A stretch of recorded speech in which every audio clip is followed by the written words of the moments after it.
Recording in progress.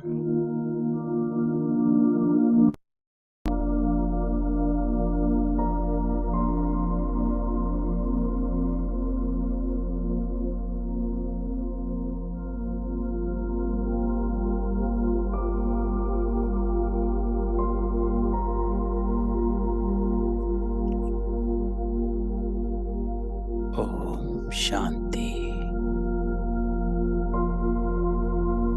Om Shanti.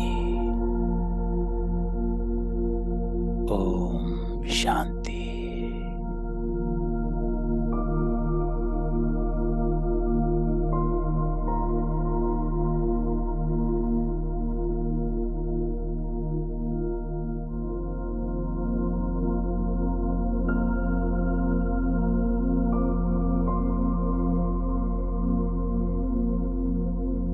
बाबा कहता है, जब यहाँ बैठते हो तो देही अभिमानी होकर बैठ।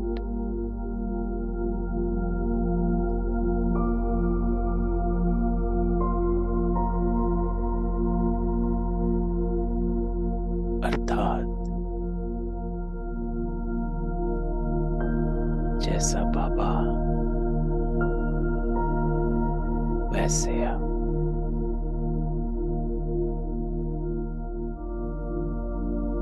इस देह से अलग न्यारा समझ। मैं आत्मा अलग, ये मेरा शरीर अलग।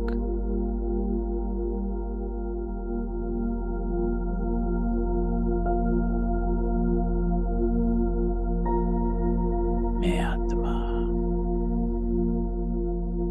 इस शरीर की आंखों से देख रही,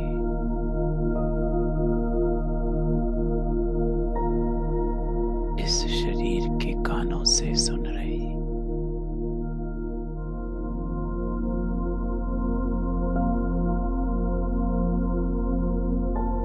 इस महावाक्य को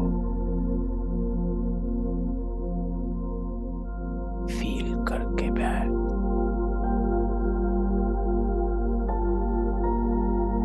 इस एहसास में बैठ।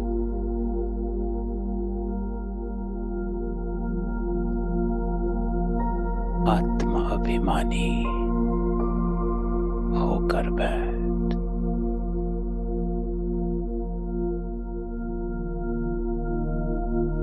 इस देह को भूल कर बैठ।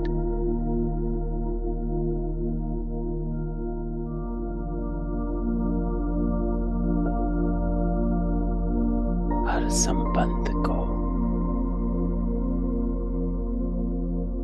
हर संकल्प को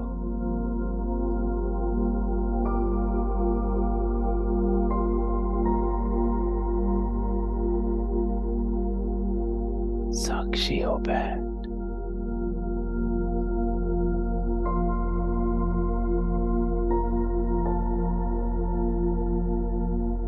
ईश्वरीय बुद्धि बनकर बैठ।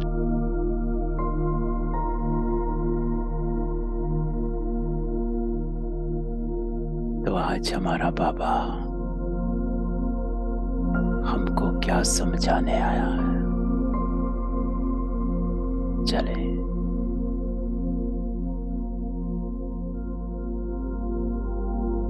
इस दुनिया को यहीं छोड़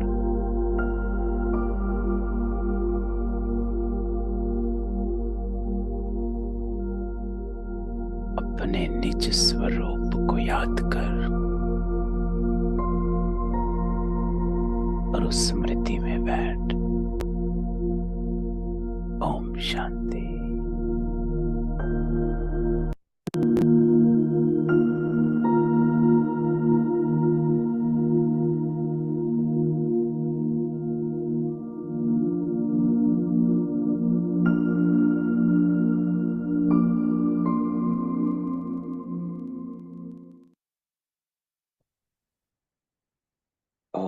शांति। तो 9 मार्च 2023 पापा आज हमें समझाता है कि मीठे बच्चे सुन, तुम्हें बाबा के ऑक्यूपेशन और गुणों सहित उसे याद कर।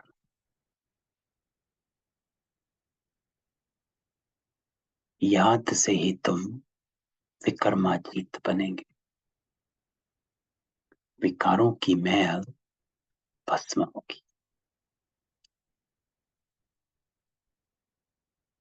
आज बाबा पहली लाइन में याद क्या है उसकी यथार्थता में लेकर गया। जैसे बाबा कहता है कि सिर्फ बाबा बाबा नहीं करना, बाबा की याद में बैठे, योग में बैठे तो बस बिंदी को नहीं देखना है, गीत के नहीं सुनने हैं, उन गीतों के शब्दों में नहीं जाना। तुम्हें बाबा के ऑक्यूपेशन अर्थात वो क्या करने आया, पतित से पावन बनाने आया। ये बाबा का ऑक्यूपेशन है कि वो पतितों को पावन बनाता है, बस ये करने आता है।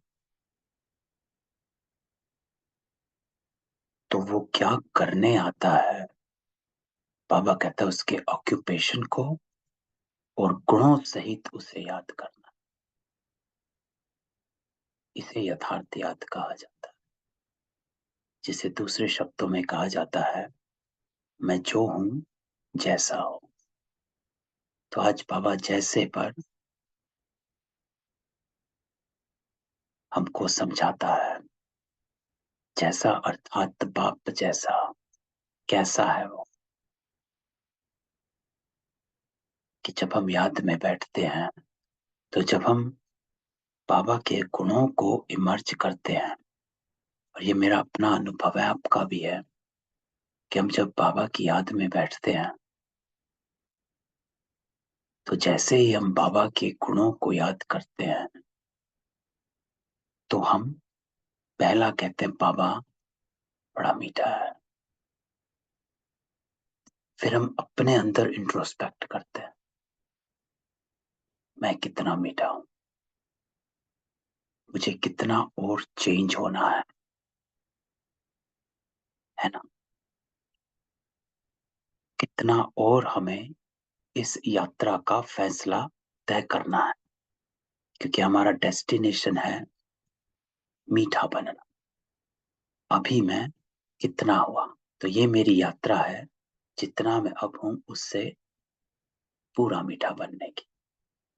तो मैं कहां तक पहुंचा, जिसे बाबा कहता है अपने से बात करो, तभी तुम्हारे संस्कार चेंज होंगे। तो जब हम बाबा को गुणों सहित याद करते हैं, तभी हमको वो गुण अपने में लाने की, उस गुण को धारण करने की, उस पथ पर चलने की हमें, जो कहते हैं कि एक उमंग उत्साह है ना, या एक दृढ़ संकल्प, वो तब हमें आता है। क्योंकि ऐसे ही हवा में हमें मीठा नहीं बनना है ना। मीठा एक गुण है, सारे गुणों को ले लें, हवा में हमें धैर्यवत, मीठापन, यथार्थता, मधुरता, रहम दिल, सहनशीलता, तो हम ऐसे ही नहीं बनते। बाबा कहता है तुम बनते हो क्योंकि तुम्हें पावन बनना। जिसे बाबा कहता है ऑक्यूपेशन, बाबा के ऑक्यूपेशन को याद करते कि वो मुझे पावन बनाने आया। फिर उन गुणों को याद करते जिसे हम धारण कर पावन बनेंगे। ये गुण ही है जो हमें धारण कर हमें पावनता की ओर लेकर जाता है। तो बाबा कहता है आज कि उसे ऐसे याद करना है। इसीलिए दूसरी लाइन बाबा कहता है उस याद से तुम विक्रमाजीत बने। ऐसे बाबा को बिंदु याद किया या बस बिंदु देखते रहे, उससे विक्रमाजीत नहीं बनेंगे। याद से विक्रमाजीत अर्थात विक्रम मुंह पर जीत पाली। विक्रम हो सकता था लेकिन हुआ नहीं, जीत गए, उसको कहा जाता विक्रमाजीत बनन। और हो सकता था, हुआ नहीं, क्योंकि ईश्वरीय गुणों ने उस पर जीत पहना दी। तो जब तक हम गुणों को इमर्ज नहीं करेंगे विक्रमाजीत नहीं बनेंगे, है ना। गुणों को इमर्ज हम ऐसे हवा में नहीं करेंगे, गुणों को इमर्ज करेंगे हम बाप समान। बाबा के क्या गुण हैं उनको सामने लाएंगे। क्यों लाएंगे? क्योंकि पहला शब्द बाबा कहता ऑक्यूपेशन, पावन बनना है। तो क्योंकि पावन बनना है इसलिए गुण धारण करने हैं। गुण धारण करके हम विक्रमाजीत बनते हैं, विकारों की मैल भस्म हो जाती। अर्थात ये जो विकारी गुण हमारे ऊपर चढ़े हुए हैं, जिसको परसों भी बाबा ने मुरली में कहा था, तीन बातें। बाबा कहता है मैं आत्मा को पवित्र बनाता हूं। दूसरा बाबा ने कहा था मैं आत्माओं की मैल निकालता हूं। तीसरा बाबा ने कहा था तुमको ज्ञान का तीसरा नेत्र देता, है ना। परसों बाबा ने ये तीन बातें एक साथ कही थी जो हमने मुरली पढ़ी थी।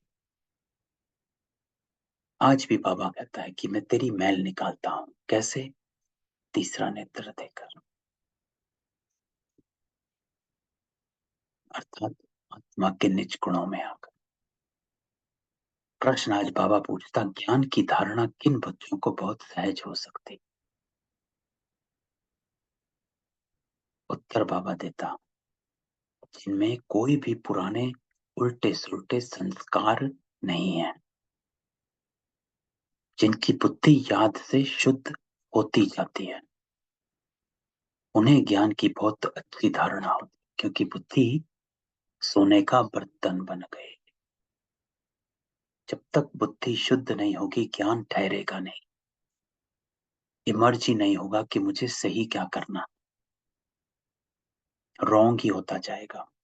क्यों? क्योंकि बुद्धि में ज्ञान इमर्ज नहीं है। इसीलिए मुरली सभी सुनते हैं, सब ब्राह्मण आत्माएं मुरली सुनती हैं, लेकिन वो क्योंकि इमर्ज नहीं रहता इसीलिए सारा दिन उस पर चल नहीं पाते हैं, भूल जाते हैं। तो बाबा कहता है जिनकी बुद्धि याद से शुद्ध होती जाती है, तो जितना हम अपनी बुद्धि को शुद्ध रखेंगे उतने हमारी धारणाएं होंगी। दूसरा बाबा कहता पवित्र बुद्धि में ही अविनाशी ज्ञान रत्न ठहरेंगे। सबसे इंपॉर्टेंट है कि हम अपने सारे दिन में दिनचर्या कहां पर और कैसे क्या करते हैं, क्या देखते हैं, क्या सुनते हैं, क्या पढ़ते हैं, क्या सोचते हैं। जो बाबा कहता है see no evil, talk no evil, hear no evil, think no evil. तो पवित्र बुद्धि में ही ज्ञान रत्न ठहरेंगे, नहीं तो नहीं, उड़ गया। तीसरा बाबा कहता भोजन बहुत शुद्ध हो, बाबा को स्वीकार कराकर फिर खाने से भी ज्ञान की धारणा अच्छी होती है। क्यों? क्योंकि बाबा कहता है वो याद ठहरी हुई है। बाबा को याद किया तो पवित्रता इमर्ज है ना। बुद्धि स्वच्छ है। तो बाबा को स्वीकार कराकर खाना अर्थात हमारी बुद्धि हमारी इंद्रियों के वश नहीं।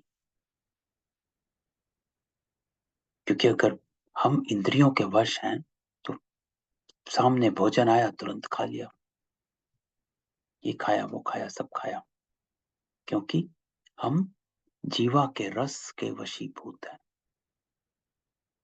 तो भोजन याद करके खाना अर्थात आप उस रस को जीत चुके हैं। ये भी एक विजय है। तो ज्ञान को धारण करते करते तुम मुरलीधर बन जाते हो। मुरलीधर अर्थात वो जो ज्ञान की बरसात करता है, ज्ञान की मुरली बजाता।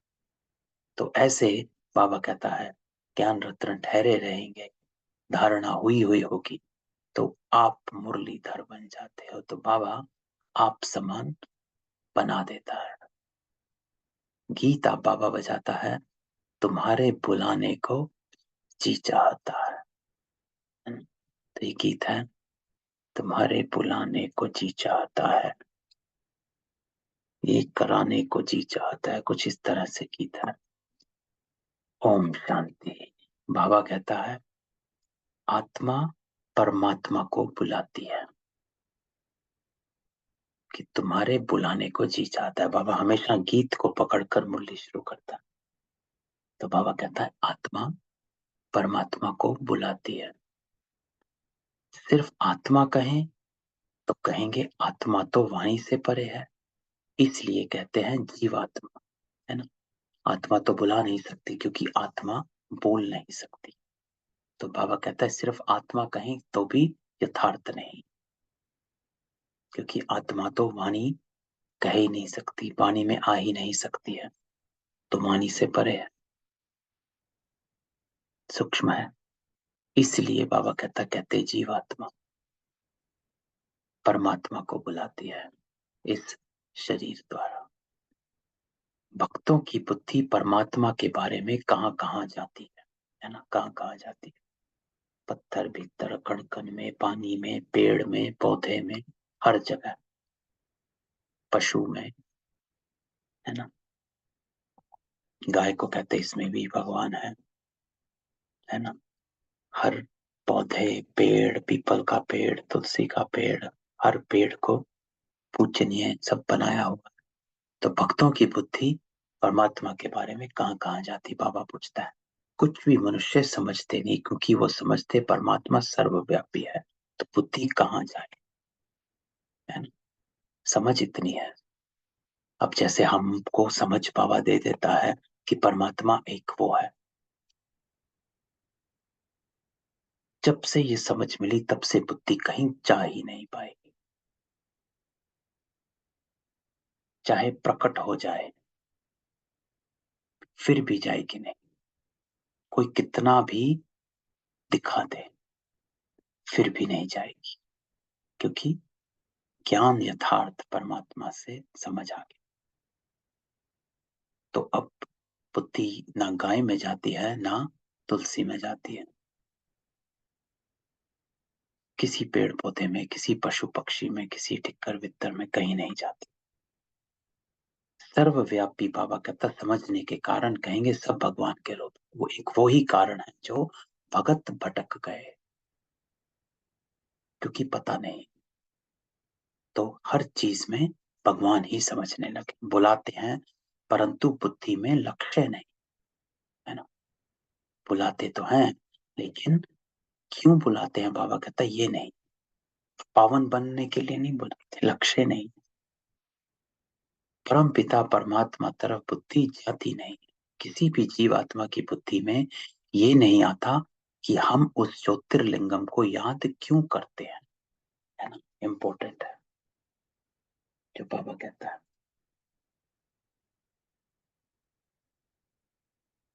कि बुलाते हैं लेकिन ये नहीं जानते कि हम क्यों बुलाएं, क्या होगा। परमात्मा आया तो क्या करेगा और कैसे करेगा, बाबा कहता कुछ नहीं जानते हैं। वो हमको क्या देते हैं ये नहीं जानते। आ भी जाए भक्तों के आगे तो बाबा कहता है वो एक कार मांगेंगे, एक मकान मांगेंगे, है ना। बच्चे की पढ़ाई मांगेंगे, ये मांगेंगे, स्थूल चीजें चार पांच चीजें मांग लेंगे। लेकिन उन भक्त बेचारों को ये नहीं पता, बाबा कहता कि ये ईश्वर दे क्या सकता है। पावन बना बादशाही देता है? नहीं पता। वो 4 विनाशी स्थूल चीजें मांगकर खुश हो जाते हैं। तो बाबा कहता वो हमको क्या देते हैं तो हम उनको याद करते हैं, ये भक्तों को मालूम नहीं।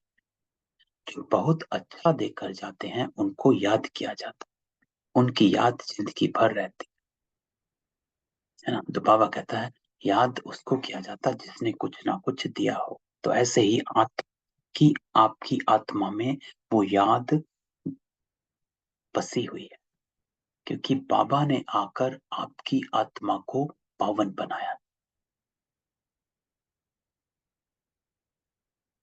तो कोई ने, बाबा कहता, स्थूल में भी पाई पैसा दिया तो वह तो लेन देन चलती ही है, परंतु समझो कोई गरीब उनको कोई मकान बना कर देवे या उनकी कन्या की शादी कराने में कोई मदद करता है तो सारी आयु उनकी याद रहेगी।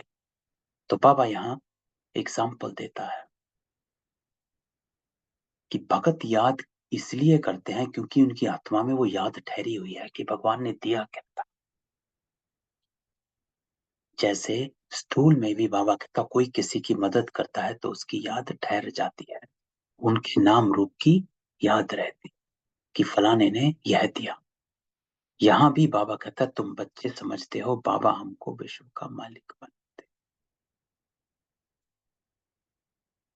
तो ये याद आत्मा में ठहरी हुई है कि ये बाबा जो है ना, ये हमको, हमें वापस पावन बनाता है, स्वर्ग में लेकर जाता है। इसीलिए हम आत्माएं वो चुंबक की तरह वहां अटक गई है।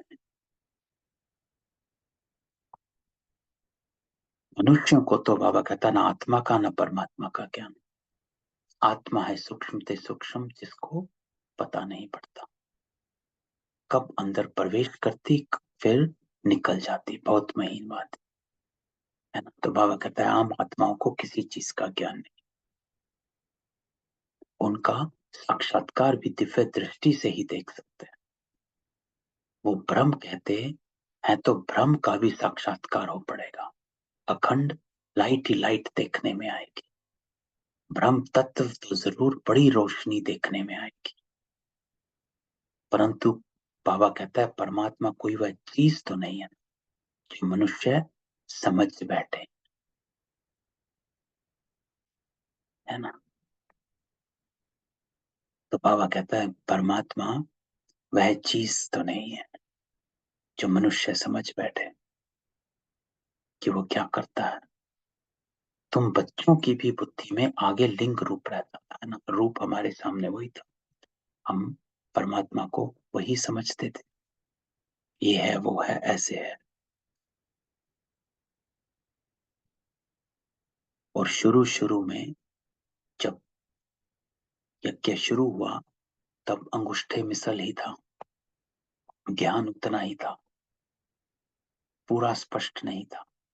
ये तो 53 54 में पता चला कि बाबा ने बताया, अब मैं आपको बताता हूं कि आत्मा परमात्मा जो है बिंदु है, आप भी बिंदु हो। तो बाबा कहता है तुम बच्चों की भी बुद्धि में आगे लिंग रूप रहता था, पहले हम भी अंगूठे मिसल, यज्ञ में अंगूठे मिसल का था, इसीलिए आप देखेंगे कि ओवल शेप्ड शिव बाबा बना हुआ था, बाद में उसके अंदर एक बिंदु लगाया गया, है ना। जहां भी शिव बाबा ओवल शेप्ड है, चारों चित्र देख लो, झाड़ का,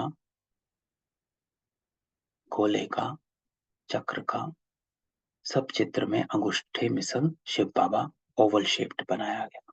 तो तुम बच्चों की भी बुद्धि में आगे लिंग रूप रहता था, अभी तो बुद्धि में है कि वह स्टार है, तो बाद में स्पष्ट हुआ कि आत्मा बिंदु है, स्टार है। आत्मा का बाबा कहता वही रूप है, दूसरी कोई चीज हो नहीं सकती, परमात्मा भी वही बिंदु रूप है। तो बाबा स्पष्ट करता कि तुम आत्माओं को आत्मा और परमात्मा का स्पष्ट ज्ञान मिला। तो अब लक्ष्मी नारायण की इतनी महिमा, उनमें क्या ब्यूटी है। तो आज बाबा कहता है कि उनकी इतनी महिमा क्यों है। आत्मा और शरीर दोनों सतो प्रधान पवित्र है, इसलिए हर्षित मुख है, गोरे हैं। आत्मा तो बहुत सूक्ष्म चीज है ना।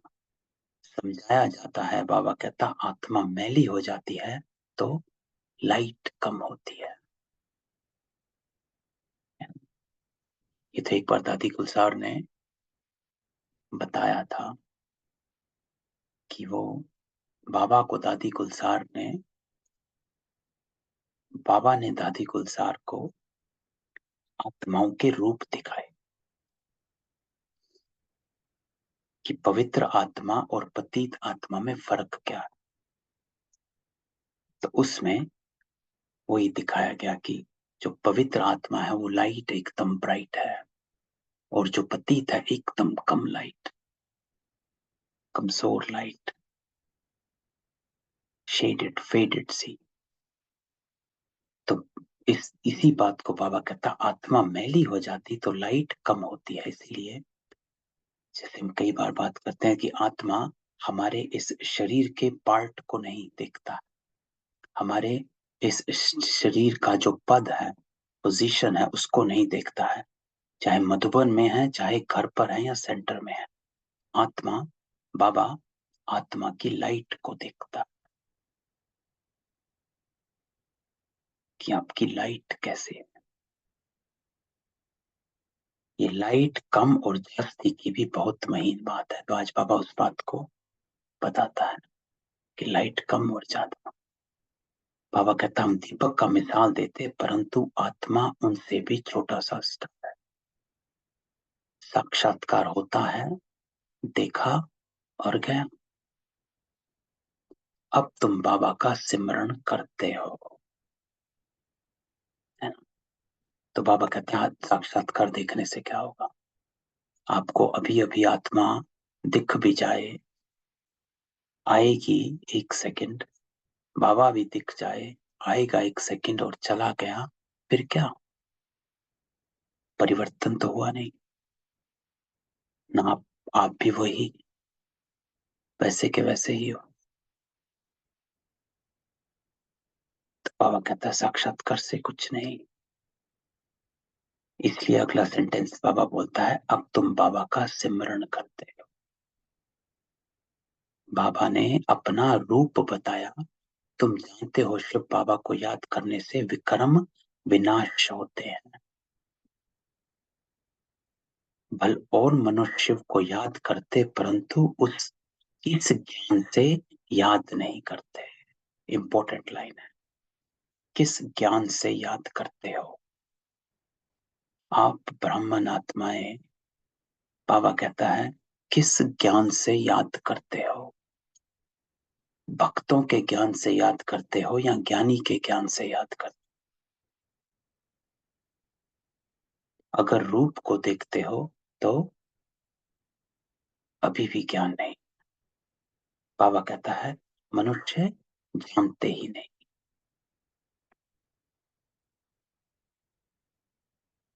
ना जानने कारण विक्रम विनाश हो नहीं सकते, चाहे सारा दिन शिव शिव करते जाए।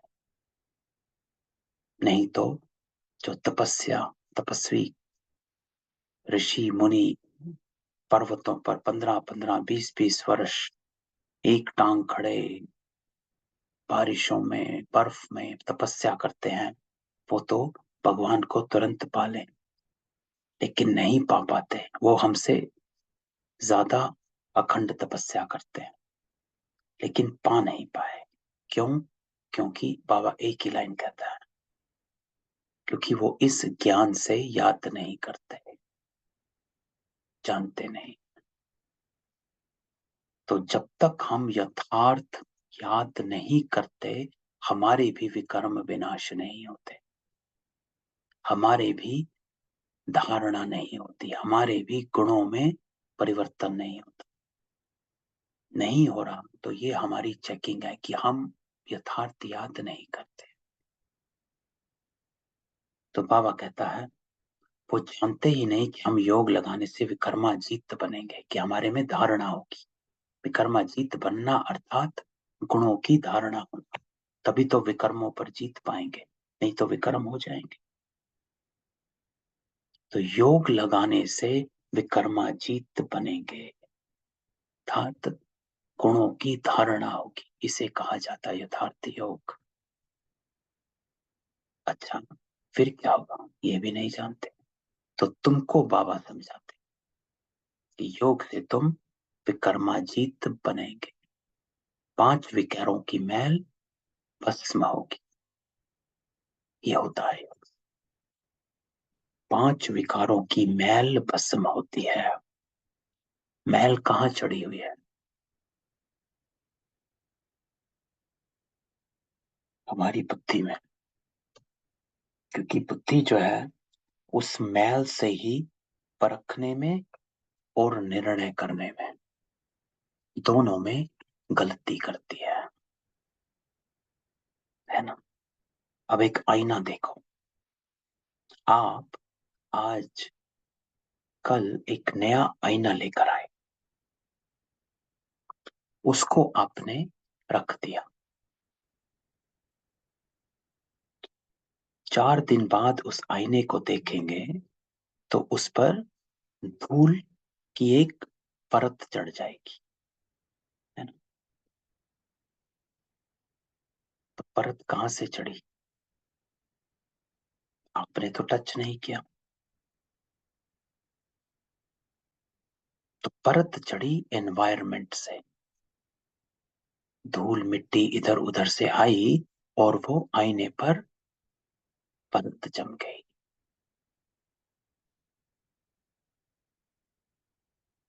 तो जब तक हम उसके ऊपर साफ कपड़ा नहीं मारते, हमें हम स्पष्ट नहीं नजर आते।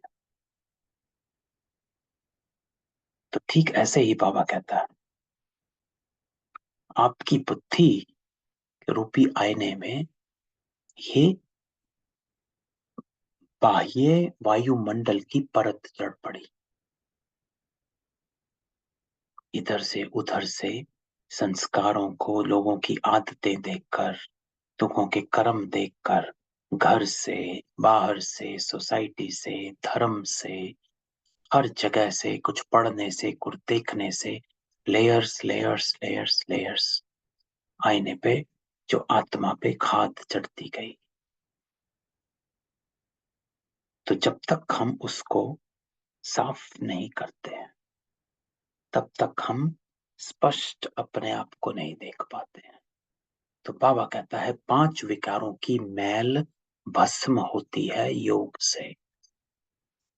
तो ये जो बुद्धि रूपी आईने पे जो इतनी सारी हमारी लेयर्स देभान की चढ़ गई हैं, बिलीफ सिस्टम जो है, उसको बाबा कहता है क्लीन करो। कैसे? योग से। वो कैसे? बाबा के गुणों को याद करो। वो है सच्चा आईना। आपको पीछे का आईना दिखाई नहीं देगा जब तक आप उसको साफ नहीं करेंगे कि साफ होता क्या है। तो बाबा युक्ति देता है कि मैं आपको बताता हूं साफ क्या होता है। तो बाबा हमें दिखाता है साफ आईना का अर्थ क्या है। तो उसको सामने लाओ तो आपकी मैल आप पे ही उतर जाएगी। और इस प्रोसेस को योग कहा जाता है कि हम गुणों को इमर्ज करते जाएं। तो ये लेयर्स जो खाद है ये आप पे ही खत्म होती जाएगी, निकलती जाएगी। तो बाबा कहता समझानी मिलने के बाद उस खुशी से याद करें। वो यो नहीं जानते बाबा को याद करने से विक्रम विनाश होंगे। अभी बाबा नॉलेज देते हैं, बाकी सब मनुष्य हैं अंधश्रद्धा में, जिससे भक्ति मार्ग में अल्पकाल सुख मिलता। तो सब अंधश्रद्धा से बाबा कहता है मुझे अयथार्थ याद करते रहते हैं, जिससे उनको थोड़ा बहुत मुआवजा मिल जाता है। तो बाबा कहता है अब उनको यहां बुलाते हैं। किनको? बाबा को। तुम जानते हो बुलाने की तो दरकार ही नहीं है। बाबा कहता है तुम्हें पता है मैं आपके बुलाने से थोड़ा ना आया। बाबा तो हमेशा कहता है भाई मेरा जब पार्ट है मैं वहां तब आ जाऊं, बुलाने की तो दरकार ही नहीं। जबकि परमात्मा को जानते ही नहीं तो फिर बुलाते कैसे, है ना? तो बुला ही नहीं पाए, है ना? स्थूल में भी आप सारी गली में चिल्लाते रहो रमेश रमेश रमेश, उस गली में रमेश रहता ही नहीं होगा तो कोई बाहर आएगा ही नहीं, है ना? तो बाबा कहता है जब जानते ही नहीं तो फिर बुलाते कैसे हैं, कैसे बुलाएंगे, किसे बुलाएंगे, कहाँ बुलाएंगे? तो बाबा कहता है जिसको याद किया जाता है उनके महत्व को, ऑक्यूपेशन को, गुणों को जानना चाहिए, इंपॉर्टेंट है। जिसको याद किया जाता है तो उनके महत्व को, ऑक्यूपेशन को और गुणों को जानना चाहिए। इसको यथार्थ याद कहा जाता है कि जब बाबा को याद करो उनके गुणों के साथ याद करो, सिर्फ बाबा बाबा नहीं। बाबा को याद किया अर्थात कौन सा गुण मुझे इमर्ज करना चाहिए अभी। कोई परेशानी है, दुख है, समस्या है, कोई कहीं पर आपको बाबा की याद आती है तो ऐसे बाबा हेल्प मी, ऐसे नहीं। कौन सा गुण, बाबा कहता है कौन सा गुण,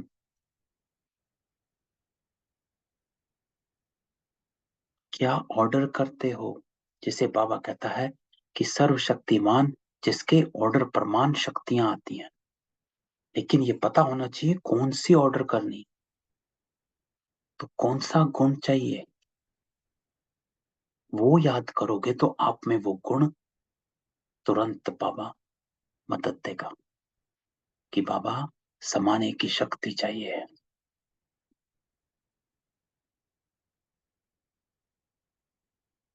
बाबा सहन की शक्ति चाहिए कि मैं भी बाबा के समान बनूं। तो उस गुणों को इमर्ज करना है, कौन सा गुण। परमात्मा की पहचान बाबा कहता कोई के पास भी है नहीं, इसलिए जन्म जन्मांतर क्या क्या करते आए हैं कुछ भी समझ नहीं। अब बाबा बैठ समझाते हैं, गीत में भी कहते हैं बाबा आप आकर ज्ञान सुनाओ तो हम सुनकर फिर औरों को सुनाएंगे। ये गीत में बोल होंगे, जो गीत आज बाबा ने चलाया है कि हम तुमको बुलाते हैं। तो बाबा कहता है जैसे शास्त्रों में आटे में नमक है वैसे इन भक्ति मार्ग के गीतों में भी थोड़ा बहुत, ये गीत बाबा की महिमा में है, बाबा को बुलाते हैं कि आप आकर हमको सुनाओ तो हम फिर औरों को सुनाएंगे।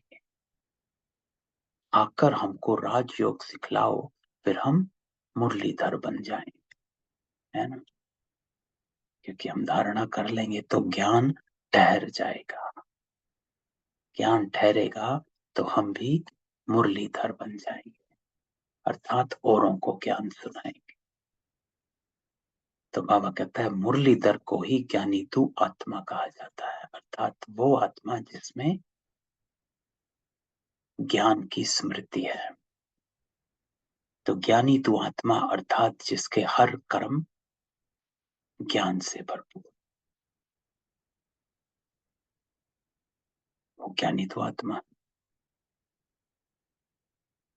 और वो मुरलीधर को ही ज्ञानी तू आत्मा बाबा कहता है कहा जाता है, क्योंकि मुरलीधर वो जो औरों को ज्ञान सुनाता रहता है, जो औरों को ज्ञान सुनाता रहेगा वो आपे ही ज्ञानी तू आत्मा, क्योंकि ज्ञान इमर्ज है।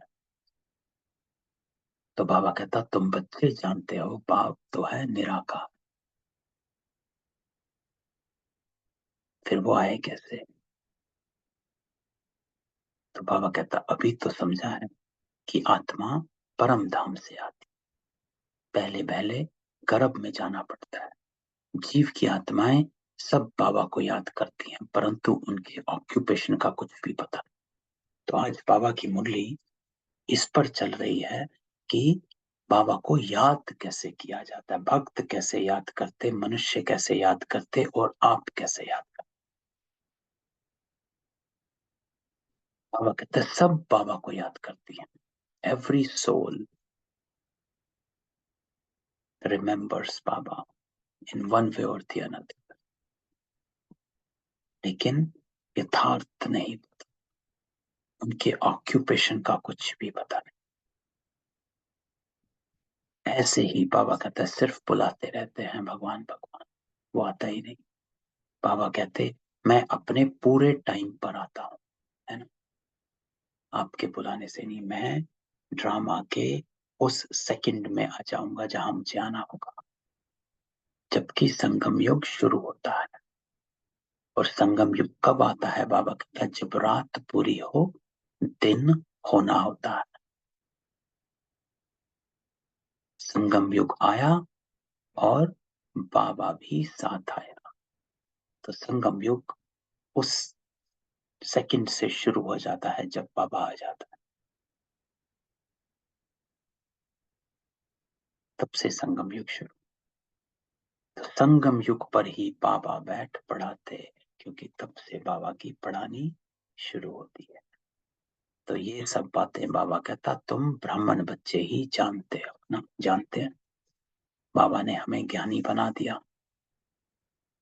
बाबा बैठ समझाते मैं निराकार हूं कैसे।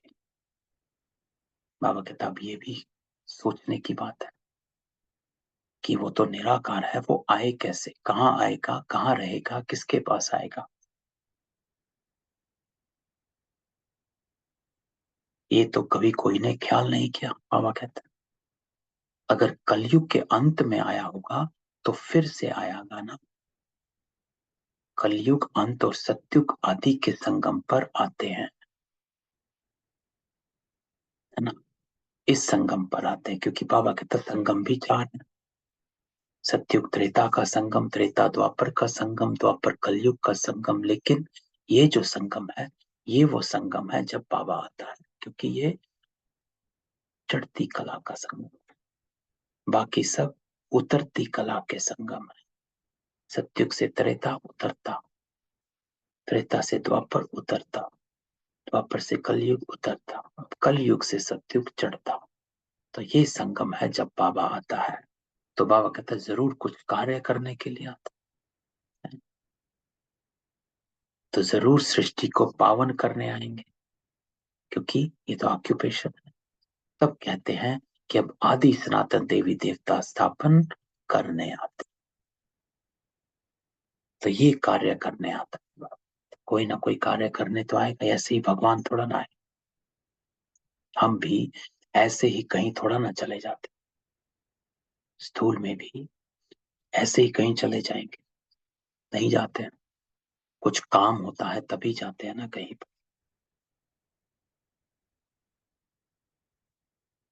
ऐसे ही बाबा कहता है मैं ऐसे ही थोड़ा ना आ जाऊंगा धरती पर, क्या करने आऊंगा, क्या देखने आऊंगा यहाँ, कुछ काम होगा तभी तो आऊंगा। तो कुछ कार्य करने के लिए ही आएंगे ना। आप भी जाते हो तो कुछ कार्य करने के लिए ही जाते हो या यूं ही चले जाते हो? वो तो ईश्वर है, परमात्मा, ऐसे ही नहीं जाएगा। तो कैसे आते हैं बाबा कहता ये भी कोई नहीं जानता। बाबा को आकर प्रजा रचनी है और राजयोग सिखाना है, तो किसको सिखाएंगे, है ना। बाबा पूछता है, अब दो क्वेश्चन पूछ लेता। इंटरेस्टिंग मुरली आज की बाबा। बाबा कहता कैसे आते हैं और किसको सिखाने आए हो? दोनों क्वेश्चन, कैसे आएंगे, कहाँ आएंगे और किसके लिए आएंगे। सत्युग आदि में तो है देवता वर्ण, है ना। तो बाबा कहते वहां तो देवता वर्ण है, तो जरूर उनको सिखाने आऊंगा जो देवता वर्ण के होंगे। अब देवता वर्ण का तो इस मनुष्य सृष्टि में कोई नजर नहीं आ रहा। तो फिर बाबा कहता है इसके पहले है ब्राह्मण धर्म वर्ण, इसीलिए बाबा को आकर ब्राह्मण रचना पड़े। तो वो चढ़ गया नशा। तो कैसे बाबा हम सबको पकड़ के पहचान कर और हमको ब्राह्मण बना देता, क्योंकि उसे देवता धर्म की स्थापना करनी है, उसके लिए उसको देवता चाहिए। देवता बाबा को यहां मिला नहीं, उसके पहले है ब्राह्मण धर्म। तो बाबा देखता है जो देवता थे वो अब शूद्र है, इनको ब्राह्मण वर्ण में लाना पड़े, तब इनको, तभी ये देवता बनेंगे। तो जिस जिसको बाबा ब्राह्मण वर्ण में लाता है वो देवता धर्म का। तो ऐसे बाबा कहता है, तो जरूर ब्रह्मा तन में आकर ब्राह्मण वर्ण रचना पड़े। तो बाबा हमारी रचना करता, आह्वान करता। तो कैसे समझाता है? ब्रह्मा को कहा ही जाता प्रजापिता। अब वह ब्रह्मा आए कहां से? अब बाबा कहता ब्रह्मा कहां से आए? आज डायलॉग, आज मुरली इंटरेस्टिंग बाबा की। बाबा कहता अच्छा अब ब्रह्मा कहाँ आया? क्या सूक्ष्म वतन से उतर आए? है ना, क्योंकि ब्रह्मा तो सूक्ष्म वतन में है। क्योंकि बाबा जब आते हैं तो सबसे पहले सूक्ष्म वतन रचते हैं जिसमें ब्रह्मा विष्णु शंकर। तो बाबा कहता है अब ब्रह्मा कहाँ से आए? जैसे दिखाते हैं विष्णु अवतरण ऊपर से गरुड़ पर सवार हो आते, है ना। ये तो कहानियों में, शिव पुराण में भी है, विष्णु पुराण में भी है। अब विष्णु को तो यहाँ आना नहीं, बाबा कहता विष्णु के दो रूप लक्ष्मी नारायण जो हैं उन्होंने भी यहाँ इस पढ़ाई से यह पद पाया है। विष्णु के दो रूप लक्ष्मी नारायण ही पालना करते हैं, है ना। तो वो कर्तव्य लक्ष्मी नारायण का है कि जब सत्युग की स्थापना होती है तो सत्युग की पालना भी होनी है। तो लक्ष्मी नारायण उसकी पालना करते हैं विष्णु के रूप, है ना। सस्टेनेंस, उस युग की सस्टेनेंस लक्ष्मी नारायण, इसलिए महाराजा महारानी है, सब पूरी प्रजा की पालना करते हैं। परंतु ऐसे कोई बाबा कहता गरुड़ पर उतरते नहीं है। फिर यहाँ लक्ष्मी नारायण की आत्मा कोई इकट्ठी नहीं आती, पहले नारायण की आत्मा आएगी फिर लक्ष्मी की आएगी। इसीलिए सत्युग का पहला प्रिंस श्री कृष्ण, दूसरी राधे आती, बाद में आते हैं। तो बाबा कहता लक्ष्मी बाद में आएगी, स्वयंवर करेंगे तब विष्णु युगल रूप कहलाएंगे। राधे कृष्ण बरोबर विष्णु के दो रूप हैं, छोटापन भी दिखाना पड़ेगा। ये बातें बाबा कहता कोई नहीं जानता, बाबा बैठ समझाते। जब ये पहला नंबर 84 जन्म पूरे करते तो हमको इनमें ही आकर फिर इनको पहला नंबर बनाना पड़े। तो अब बाबा ब्रह्मा बाबा को क्यों, जैसे कहते हैं कि ब्रह्मा में क्यों, ब्रह्मा ही क्यों? तो बाबा उत्तर देता है क्योंकि इसने 84 जन्म पूरे किए पहले नंबर, तो इसमें ही आकर इसको मुझे पहला नंबर बनाना पड़े, है ना। क्योंकि ये पहले नंबर की 84 जन्म वाली आत्मा। सिर्फ एक आत्मा होती है पहले नंबर की, ये समझने की बात है। सिर्फ एक आत्मा है जो पहले नंबर की है, बाकी सब बाद में आते हैं। फर्स्ट, फिर सेकंड, थर्ड, फोर्थ जो भी जितने भी आए, करोड़ों में आए, लाखों में आए। जैसे सतयुग में 9 लाख आत्माएं हैं, है ना। और सतयुग की जो स्टार्टिंग है वो जो बाबा ने बताया है 2 लाख से होती है ना। और अंत तक 9 लाख होते हैं। तो 2 लाख इकट्ठे नहीं आते हैं, सबसे पहले नारायण श्री कृष्ण, उसके बाद सब आते हैं। फिर एक साथ आ सकते हैं या अलग अलग आ सकते हैं, वो अलग है, लेकिन नारायण सबसे पहले आता है। इसलिए उसको पहला नंबर 84 जन्म पूरे करता है। सिर्फ ये एक ऐसी आत्मा है जो पहला नंबर 84 जन्म सबसे पहले पूरा करती है। बाकी जब हमारे 84 पूरे होंगे हमारे साथ कईयों के होंगे, क्योंकि हम कईयों के साथ आए होंगे। लेकिन नारायण एक ऐसी, तो इसीलिए बाबा कहता है इसको इसीलिए पहला नंबर बनाना पड़े। 84 जन्म भोग जरूर वृद्ध अवस्था को पाया होगा, तो इनका नाम रखा ब्रह्म। इनमें प्रवेश किया। तो बाबा कहता है अब तुम बच्चे समझते हो मनुष्य सृष्टि कैसे और कब रचते हैं। अब बाबा कहता है, पूरा बाबा ने इस मुरली में शुरू के 2 पैरा में ये सारा बताया कि कैसे मनुष्य सृष्टि कैसे और कब रचते हैं। तो बाबा कहता अब तुम समझते हो, अब समझ में आ गया इस बात का और कोई मनुष्य को ज्ञान हो ना सके। तो मनुष्य जब कोई अच्छी नई चीज की इन्वेंशन निकालते हैं तो गवर्नमेंट के पास जाते हैं, फिर वह उसको वृद्धि में लाने में मदद करते हैं, है ना। इन्वेंशन, कोई इन्वेंशन करता है, उसके बाद उसकी प्रोडक्शन चली शुरू होती है, गवर्नमेंट मदद करती है। तो बाबा कहता है ये भी ज्ञान ऐसे। पहले पहले बाबा आया, ब्रह्मा में प्रवेश किया, इनमें बैठ ज्ञान दिया, पहले थोड़ा थोड़ा था, फिर वृद्धि को पाता जा। तो बाबा कहता है ये भी ऐसे है। सबसे पहले ब्रह्मा को दिया गया, थोड़ा थोड़ा दिया गया, इसको इन्वेंशन कहा गया, और फिर धीरे धीरे इसकी वृद्धि फैलाव हुआ। कितनी गुह्यते गुह्य बातें तुम सुन रहे हो। आज बाबा कहता है कैसे ज्ञान सुन रहे हो। आज पहले हल्का ज्ञान था, अब गहरा मिलता जाता है। तो बाबा हमेशा समझाता है कि शुरू में आकर मैं ऐसा ज्ञान दे देता तो किसी को समझ नहीं आता। तो बच्चों की अवस्था देखी जाती है। किंडरगार्टन में 10th की पढ़ाई नहीं करी जाती। बाबा कई बार ICS बोर्ड को याद करता है। तो बाबा कहता है पहले हल्का ज्ञान था, अब गहरा। परंतु आत्मा में पुराने उल्टे सुलटे भक्ति के संस्कार जो हैं, वे जब निकले तब ज्ञान की धारणा। तो बाबा कहते हैं भक्ति के संस्कारों को निकालो।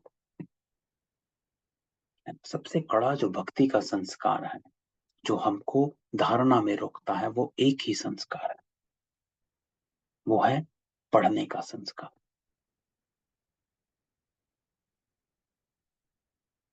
कि कथाओं की तरह मुरली पड़ी और अपने कामों में लग गए। ये एक संस्कार है जो हमें धारणा से रोकता है।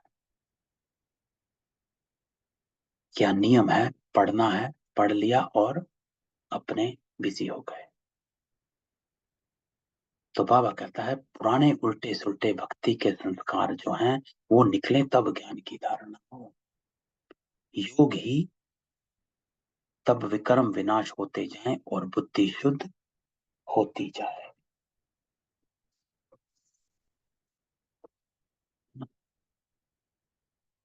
क्योंकि जब ऐसे होगा तब होगा योग, है ना। जब ज्ञान होगा तभी योग होगा। ज्ञान के बिना तो योग हो नहीं सकता, क्योंकि ये ज्ञान ही नहीं किस गुण को बाबा क्या है, कैसा है, तो योग नहीं होगा। तो योग हो तब विकर्म विनाश होते जाएं और बुद्ध शुद्ध होती जाए। तो जितना बुद्धि में ज्ञान ठहरता है उतना योग भी पावरफुल होता है। तो बाबा कहता है पहले थोड़ा भी ज्ञान सुनने से कितना नशा चढ़ा और भागे, फिर कितने टूट भी पड़े। क्यों? क्योंकि ज्ञान तो सबने सुना, अच्छा सबको लगा, लेकिन योग में कच्चे थे। माया भी हैरान कर देती है। तो तभी बाबा कहता है ज्ञान सुनने में सुनाने में माया हैरान नहीं करती, लेकिन योग में करती है। अब ब्रह्मा के बच्चे हो गए, ब्रह्मा कुमार कुमारियां, ये पूरे रीति समझना, नहीं तो मनुष्य डरते हैं। अब बाबा को तो जरूर ब्रह्मा का शरीर लेना पड़े, सो भी बड़ा चाहिए। छोटे बच्चे में प्रवेश करेंगे क्या? तो बाबा कहता है किसमें? मुझे तो अनुभवी रथ चाहिए। तो बाबा कहते हैं बहुत जन्मों के अंत के जन्म के अंत में आता हूँ। इसने बहुत शास्त्र पढ़े, गुरु किए, तो अनुभवी होगा। बाबा कहते हैं मैं वानप्रस्थ अवस्था में आता, बूढ़ा तन आधार लिए, है ना, गीता में भी लिखा।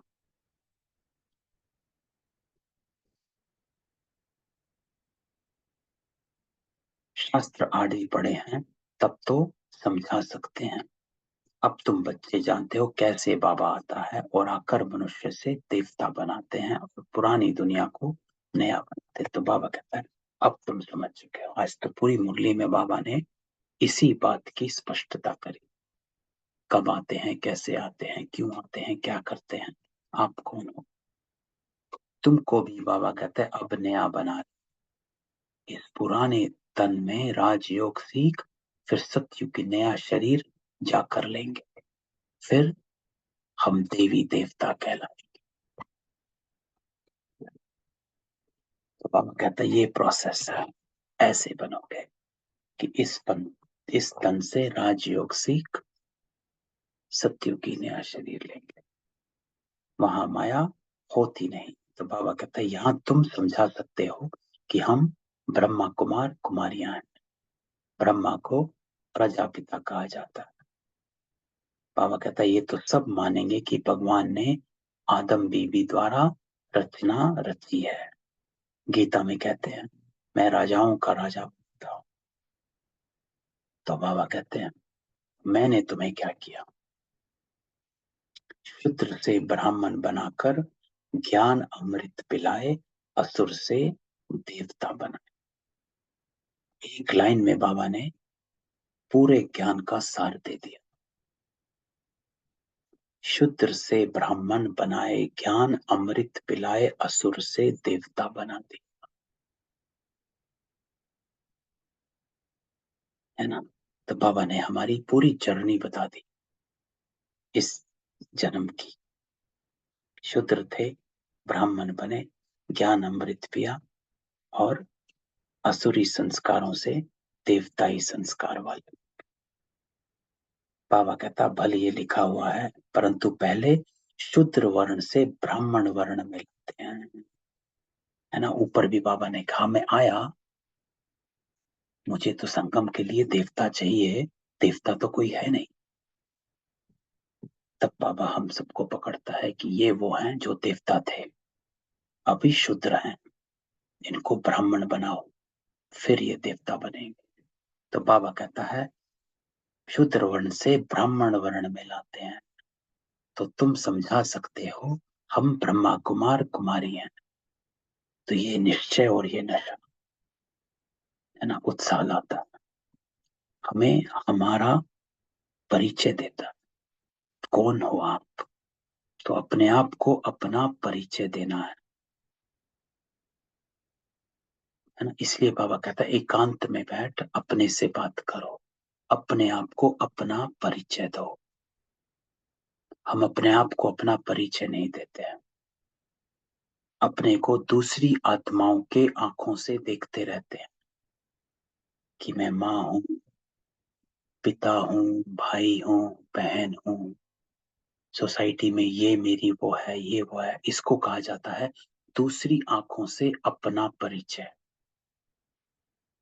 नहीं, बाबा कहता है अपने बुद्धि के तीसरे नेत्र से अपने आप को देख, अपना परिचय अपने आप को दो। तो देखो कॉन्शियसनेस एलिवेट हो जाती है। तो ब्रह्मा है प्रजापिता, वास्तव में ब्रह्मा की संतान तुम भी हो।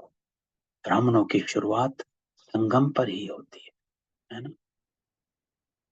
ब्रह्मा द्वारा हम ब्राह्मण पढ़ते, रुद्र ज्ञान यज्ञ की संभाल करते हैं ना, संभाल कर रहे हैं यज्ञ की। कैसे, अपनी पवित्रता से, धारणाओं से, वृत्ति से।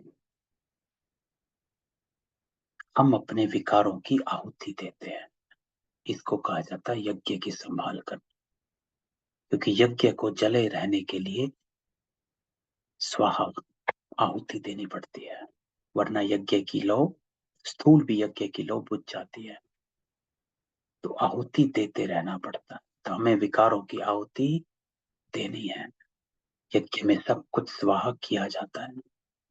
तो हम इस रुद्र ज्ञान यज्ञ में और कोई किचड़ा नहीं डालते, अपने पापों को स्वाहा करते हैं। तो आप, बाबा कहता है इस यज्ञ की संभाल कर रहे हो कि नहीं कर रहे हो। उसकी एक ही चेकिंग है कि आप अपने पापों को स्वाहा इसमें कर रहे हो कि नहीं। पापों को स्वाहा करना ये नहीं कि हम पाप कर रहे हैं और उसमें डाल रहे हैं, नहीं। विकारों की आहुति देना, उसको कहा जाता पापों को स्वाहा करना। तो हम विकारों की आहुति डाल रहे हैं कि नहीं, या विकार कर रहे हैं। अगर हम विकार कर ही रहे हैं तो इसका मतलब हम यज्ञ की संभाल नहीं कर रहे। तो बाबा कहता कोई आग आदि जलाई तो जलाई नहीं जाती, ना कोई आवाज आदि। वो तो कितना आवाज करते हैं, स्वाहा स्वाहा। बाबा कहते हैं हम योग में रहते हैं, कोई आवाज नहीं। तो ये वो योग है जिसमें अंदर, हमने एक बार पहले भी इस बात को कहा था कि जब अमृत वेला योग में बैठता हूं तो इस बात को एक बार जरूर इमर्ज करता हूं कि मैं इस रुद्र ज्ञान यज्ञ मेरे अंदर चल, जिस यज्ञ अग्नि में मैं अपने विकारों को भस्म कर रहा हूं, पुराने संस्कारों का विनाश। तो देखो योग कैसे पावरफुल लगता है, एकाग्र हो जाता है मन,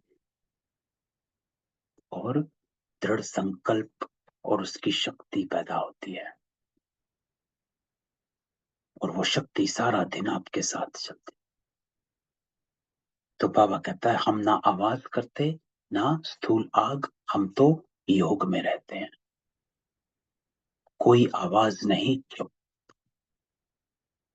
साइलेंस, एकदम साइलेंस में अपने अंदर यज्ञ को चलता हुआ देख, और उस यज्ञ में अपने पतित पने को, विकारों को, पुराने संस्कारों को भस्म होता हुआ देख, और अपने से दृढ़ संकल्प तभी करना कि मुझे हर संस्कार को चेंज करना। इसको कहा जाता है योग अग्नि। तो इस योग अग्नि से पाप भस्म हो जाते हैं। क्यों? क्योंकि हमारे दैवी संस्कार इमर्ज हो गए, विकारी संस्कार उस यज्ञ अग्नि में भस्म हो गए। लेकिन ये साइलेंस का योग है। तो इस रुद्र ज्ञान यज्ञ में योग अग्नि से हम अपने 5 विकारों को स्वाहा करते हैं। आज बाबा योग बताता है। ऊपर बाबा ने बताया कि जब मुझे याद करते हो तो मेरे कर्तव्य और गुणों सहित याद करो। दूसरा बाबा ने बताया जब योग में बैठते हो तो इस रुद्र ज्ञान यज्ञ की अग्नि को इमर्ज करो, और उसमें अपने पुरानी आदतों को, विकारों को स्वाहा करो। इसका संकल्प करो। जब ये संकल्प इमर्ज होगा तो आप एकाग्र हो जाएंगे और पाप भस्म हो जाएंगे। तो बाबा कहता है पाप भस्म हो जाते हैं। तो आज बाबा मुरली में हमें ये विधि देता है। तो बाबा कहता ब्रह्मा की बेटी सरस्वती भी गाई हुई है, जिसको जगदम्बा कहते हैं। उनसे सब कामनाएं पूरी होती, वो अम्बा फिर लक्ष्मी बनती। तो बाबा कहता है बच्चों को पॉइंट्स तो बहुत समझाई जाती, लेकिन धारणा भी होना है। अब सिर्फ पॉइंट्स थोड़ा ना रखने, जो संडे को बाबा ने कहा था कि पॉइंट्स को 3 रूपों में याद करो और उसके स्वरूप बनो। तो बच्चों को पॉइंट बहुत समझाई जाती, परंतु धारणा तब हो जब योग में रहे। फिर विक्रम भी विनाश हो, बुद्धि पवित्र नहीं होगी तो विनाशी ज्ञान रत्न ठहरेंगे नहीं। तो आज इस पैरा में बाबा अटेंशन खिंचवाता कि योग कब लगेगा। योग तब लगेगा जब अपनी बुद्धि को स्वच्छ रखेंगे, अपनी दिनचर्या को चेक करना। तो बच्चों को समझाया है कि पहले भोग लगाकर फिर खाया जाता है, क्योंकि उनका ही सब दिया हुआ। तो फिर पहले उनको याद कर भोग लगाते हैं, आह्वान किया जाता है, फिर जैसे कि साथ में मिलकर खाते हैं। तो बाबा कहता है किसके भंडारे से खा रहे है ना। तो बाबा कहता है ये स्मृति इमर्ज हो जाती कि जब हमें याद आता है कि किसके भंडारे का खा रहे हैं, उनका ही सब दिया खा रहे, तो सबसे पहले उसको याद किया जाता है। तो बाबा तो है संपूर्ण पवित्र, हम हैं जैसे भेलनिया। हम याद करते हैं तो क्या बाबा हमारे साथ बैठ खा सकता है? हम अपने को संपूर्ण पवित्र तो कह नहीं सकते, तो हम भेलनिया के साथ वह खाएंगे, फिर वासना ले लेते हैं। तो बाबा कहता है मैं, वासना आती है उसको लेता हूँ। वासना लेना कोई खाना तो नहीं हो, खुशबू ले लेते हैं। हाँ, कोई, बाबा कहता है 75% धारणा करने वाले अच्छे बच्चे भोजन बनाकर बाबा को खिलाएं तो वासना लायक भी हो, क्योंकि बाबा है बिल्कुल शुद्ध। तो अब बाबा बताता है मैं किसका स्वीकार करूंगा और किसका नहीं। आज बाबा कहता है कि जिसमें कम से कम 75% धारणा हो तो वासना लायक भी हो, क्योंकि खाना तो बाबा ने है नहीं, पर बाबा स्वीकारना, क्योंकि बाबा है बिल्कुल शुद्ध। तो हम पतितों का खाकर पतित तो नहीं बनने वाले। तो बाबा कहता है वो हम पतित के साथ खाएं, ये लॉ नहीं कहता। तो वो वासना ले सकता होगा, बाबा कहता है। बाबा कहते मैं वासना भी क्यों लूं, मैं तो निष्कामी हूं, है ना। वासना लेने की भी मेरे पास कामना नहीं, इसलिए बाबा को अभोक्ता कहा जाता है ना। अभोक्ता है मैं, 100% बाबा कहता निष्कामी हूं। भोग ऊपर जाता है, बहुरूपी बैठ देवताओं को खिलाते हैं, कहते हैं हम ब्रह्मा भोजन खाएं तो बाबा मम्मा और फिर ऊपर से देवताओं की आत्मा आती है, वो बैठ खाती है। फिर भी बाबा कहता रुचि से तब खाएगी जब पकाने वाले योगी हों।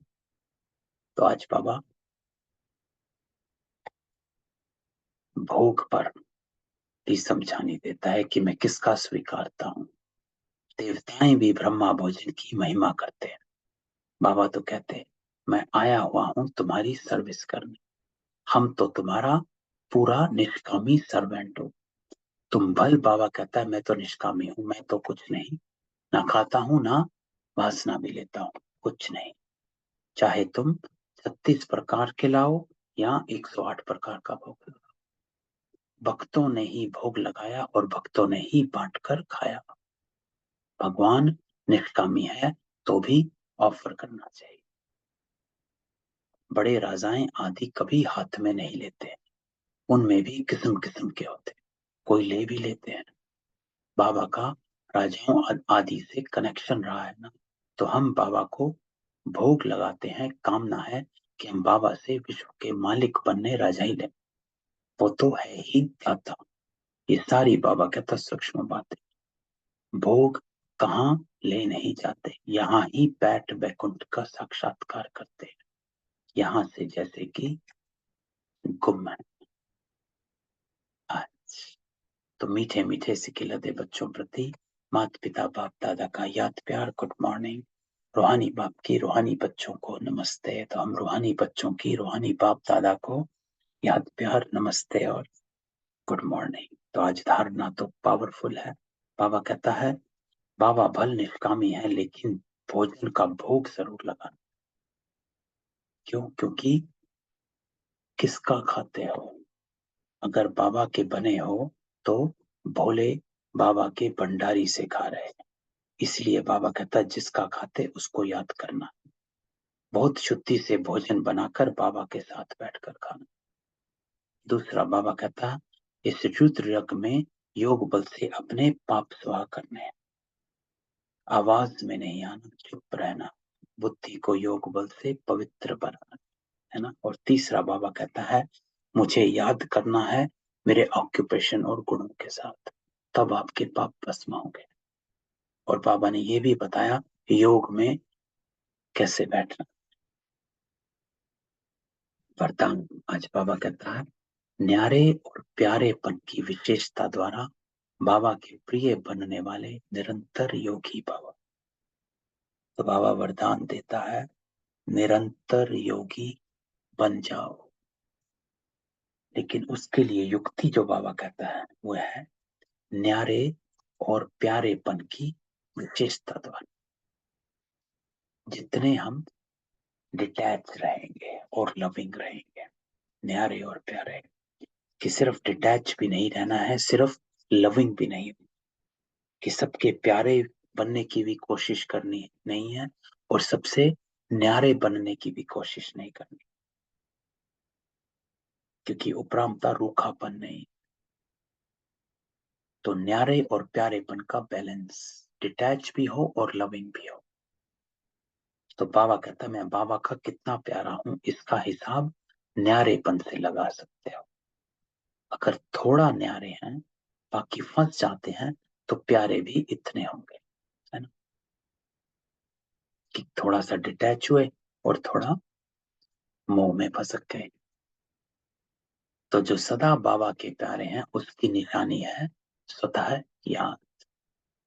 प्यारी चीज स्वतः और निरंतर याद रहती है। तो बाबा कहता है कि ये कल्प कल्प की प्रिय चीज है। ऐसी प्रिय वस्तु भूल कैसे सकते, भूलते तब हो जब बाबा से भी अधिक कोई व्यक्ति या वस्तु को प्रिय समझने लगते। तो अगर सदा बाबा को प्रिय समझो तो निरंतर योगी बन जाएंगे। तो आज बाबा बैलेंस सिखाता है न्यारे और प्यारेपन में, कि सिर्फ बाबा प्यारा लगता है या और कहीं फिसल जाते हो। तो अगर बाबा ही प्यारा लगे तो निरंतर योगी स्वतः बन जाएंगे।